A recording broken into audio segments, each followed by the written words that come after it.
MD Nazimuddin লিখেছেন, আসসালামু আলাইকুম স্যার, গ্রাজুয়েট ভিসা থেকে কি রিসার্চ স্টুডেন্টের ডিপেন্ডেন্ট হওয়া যাবে? দেশে থেকে ভিসা নিয়ে আসলে কি আগের স্টে টাইম 10 ইয়ার্স লং রেসিডেন্সিতে কাউন্ট হবে? ওকে, গ্রাজুয়েট ভিসা থেকে রিসার্চ স্টুডেন্ট বলতে আমি বুঝতে পারছি রিসার্চ মাস্টার্স যে প্রোগ্রাম সেটার কথা বলছেন। রিসার্চ লেভেলের হচ্ছে ৩টা কোর্স সাধারণত আমি দেখতে পাচ্ছি। একটা হচ্ছে রিসার্চ মাস্টার্স, একটা হচ্ছে ডিবিএ, আরেকটা হচ্ছে পিএইচডি। এই ৩টা হচ্ছে রিসার্চ বেসড প্রোগ্রাম মূলত। তো হ্যাঁ, এগুলো তো লেভেল 8 এর প্রোগ্রাম, মাস্টার্স এর উপরের লেভেল। তো এটাতে ডিপেন্ডেন্ট নেওয়া যাবে। ডিপেন্ডেন্ট মানে করে ডিপেন্ডেন্টকে সাথে রাখা যাবে বা হওয়া যাবে গ্রাজুয়েট ভিসা থেকে গেলেও। তো আপনার যেটা প্রশ্ন সেটা হচ্ছে যেমন আমি একটা উদাহরণ দেই।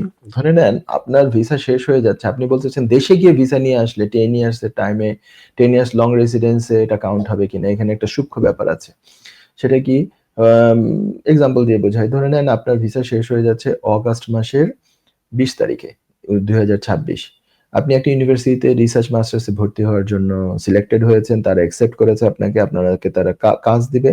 সেটার কোর্স শুরু হবে সেপ্টেম্বর মাসের আম আম তারিখে। আমি আপনাকে বলেছি কবে? অগাস্টের ২০ তারিখে শেষ, তাই না? না সেপ্টেম্বর না, আমি ধরে নিলাম অক্টোবরের ১০ তারিখে তাদের শুরু হবে, কোর্স শুরু হবে অক্টোবরের ১০ তারিখে। আর আপনার বর্তমান ভিসা শেষ হবে অগাস্ট মাসের ২০ তারিখে। তাহলে অগাস্টের ২০ থেকে অক্টোবরের ১০ তারিখ। এখানে তো সময়টা হচ্ছে ১ মাস ২০ দিন। অগাস্টের দিকে ১০ বা ১১ দিন, আবার সেপ্টেম্বর পুরোটা, আর হচ্ছে অক্টোবরের এই ৯-১০ দিন। তাহলে আমি ধরে নিলাম ১ মাস ২০ দিন।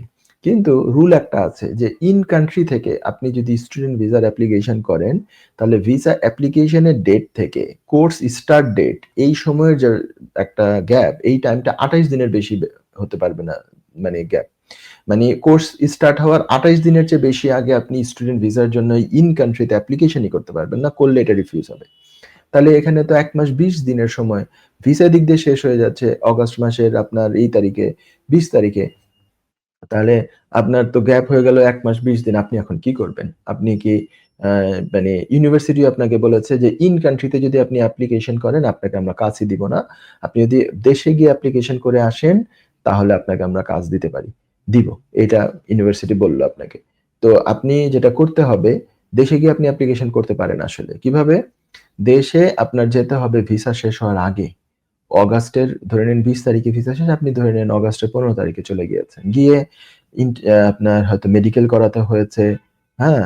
তারপরে অন্যান্য প্রিপারেশন নিয়ে অ্যাপ্লিকেশন করতে হয়েছে। আপনি ওখানে আরো ১ সপ্তাহ পরে অগাস্টের ২২ বা ২৩ তারিখে আপনি অ্যাপ্লিকেশনটা করেছেন বাংলাদেশে গিয়ে। এদিকে ২০ তারিখে ভিসা শেষ হয়ে গিয়েছিল। আপনি ভিসা শেষ হওয়ার কয়েকদিন আগে ইউকে থেকে মানে ইউকের বাইরে আপনি বের হয়ে গিয়েছেন। আইনটা কি? সেটা হচ্ছে ভিসা শেষ হওয়ার আগে কেউ যদি ইউকে থেকে বের হয়ে যায়, তারপরে আবার ভিসা এপ্লাই করে ভিসা নিয়ে ৬ মাসের ভিতরে আবার ইউকে তে ব্যাক করতে পারে। এখানে ভিজিট ভিসা না, নরমাল কোনো student visa, work permit visa, dependent visa, এই গ্রাজুয়েট থেকে স্টুডেন্ট ভিসায় যাবে এই সমস্ত ভিসা।